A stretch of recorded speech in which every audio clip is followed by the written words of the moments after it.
هەر بەردەوامە پێغەمبەر صلی الله عليه وسلم لەسەر ئامۆژگاریەکان یەکێکی تر لە ئامۆژگاریە هەرە گرنگەکان باسی برایەتی ئەکا و یەک نقطەی زۆر گرنگمان بیرەخاتەوە.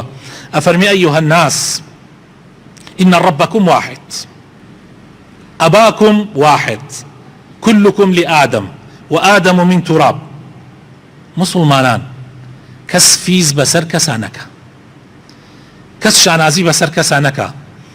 ئێوە وەک مرۆڤایەتی هەمووتان یەک پەروەردگارتان هەیە، بۆ هەموو مرۆڤایەتی ئێوە یەک پەروەردگارتان هەیە، یەک خوا خەڵقی کردوون، پاشان باوکتانیش یەک باوکە، بە هەموو جنسی مرۆڤایەتی باوکتان یەک باوکە و باوکتانیش لە خۆڵە. حتا لێرە پێغەمبەر صلی الله علیه وسلم مسلمانان بەتەنیا جیا ناکاتەوە، باسی مرۆڤایەتیەکە، چونکە ئەمە مافەکانی مرۆڤە. پێغەمبەر صلی الله عليه وسلم جەختی لەسەر کاتەوە. تۆ ئەسڵەن بۆت نییە تعدا لە کافرێکیش بکەیت، خۆت فیزکێتە سەر کافرێکیشە.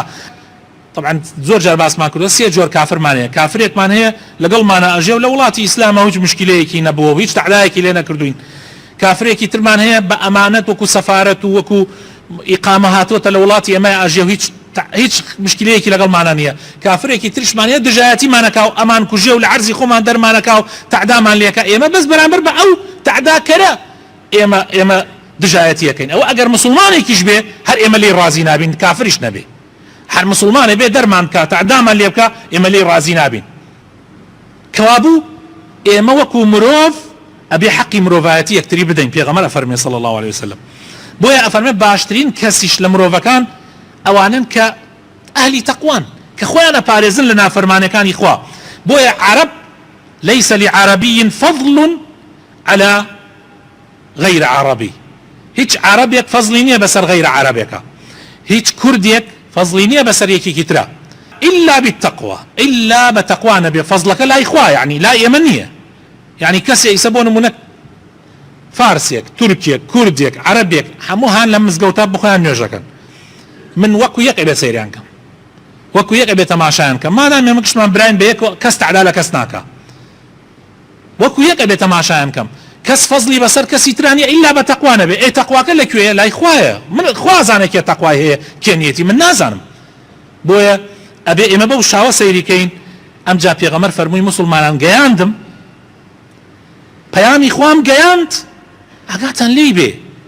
مسلمانانیش هەمویان وەکو حەقێک وتیان گەیاندت ئەی پێغەمبەری خوا، گەیاندت. ئەوەی ئەمڕۆ لە ناو خەڵکە هەیە خۆشەویستەکانم کە خەڵق ئەنازیە بە عەشرەتەوە، بە تیرەوە، بە قەومیەتەوە، بە مەسائیلی نەتەوایەتیەوە یان بە حیزبایەتیەوە، یان ئەمانە هەمووی جاهیلیەتە، هەمووی نەفامیە، لە ئیسلامە لە بەرنامەی خوایە جێی نابێتەوە. زەقکردنەوەی ئەو مەسائیلانە، مەسائیلی عەشرەتایەتی ئەگەر زیاو زەقی کەیتەوە بۆگەنە. پێغەمبەر فەرمووی صلی الله علیه وسلم دعوها فإنها منتنة. من بۆم هەیە بڵێم من فلان عەشرەتم، وەکو بۆ یەکتری بناسین حەقی سڵەی ڕەحمەوەمانەمان هەبێ، بەس کە منوتم فلان عەشرەتم بۆ ئەوەی لە کاتێکە لەگەڵێکی ترا کێشەم ئەبێ ها بێنە پشتم بە حەق و ناحەق تفەنگ هەڵگرن لە پشتم بن، من ڕئیس عەشرەتانم. ئەوە جاهیلیەت و نەفامیە، لە ئیسلامە جێی نابێتەوە. هەروەها نەتەوایەتی، هەروەها ئەمانە هەمووی جاهیلیەتن، هەموو ئینسان و مرۆڤایەتی بران. کەسێ تعدام لێ بکە کوردیش بێ هەر ناڕەوایە و ئەبێ دیفاع لە خۆم بکەم، برایی باوکیشم بێ مامەی خۆم بێ هەر تعدایە و ئەبێ دیفاع لە خۆم بکەم، تەنانەت براکە خۆشم بێ هەر تعدایە. ئیتر ئیلاقەی تعدا و زوڵم ئیلاقەی بە کوردایەتی و فارسایەتی و تورکایەتی و عەرەبایەتیەوە نییە. عەرەبی وا هەیە زۆر پیاوێکی مسلمان و چاکە و قەتیش تعدا ناکە، کوردی وایش هەیە جاشە و خۆفرۆشە و خراپەکارە، تعداکەرە، نیوەی ملەتی کورد ئەو ئەنفالی کرد. دوشتی زۆر جا، یعنی نابێ ئێمە ئابە بۆ عەقڵە بیرکەینەوە.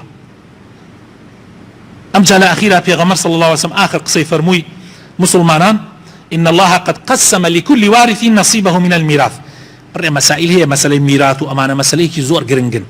هەناو خۆمانە ئیسە کچ بێ بەشەکرێ، هەندێک کەس بێ بەشەکرێ، برایەک خۆی هینەکا و ماڵەکەی باوکی زۆربەی ئەبا. ئەمەیشە خوای تەعالا لە ئاخرە ئەیخاتە بیری پێغەمبەرەکەی صلی الله عليه وسلم کە پێمان بڵێ هەموو وەرەسەیەک لە قورئانە جیا کراوەتەوە، حەقەکان هەمووی دیاری کراوە لە قورئان و لە سونەتی پێغەمبەر صلی الله عليه وسلم. ئەمجا لە ئەخیرا پێغەمبەر صلی الله عليه وسلم فەرمووی مسلمانان فليبلغ الشاهد الغائب ئەلەیرە 100,000 کەس زیاتر ها لەیرە بیگەێنن بەوانەی کە نین لەیرە. سبحان الله 1400 ساڵە دەست بەدەست ئەگا دوای ئێمەش ئێمە ئەم قسانەوە منیش گەیاندم ئێوەشەی گەێنن لە پاشان هەتا ڕۆژی قیامەت ئەگا. والسلام عليكم ورحمة الله وبركاته. ئاوای فەرموو پێغەمبەر صلی الله عليه وسلم.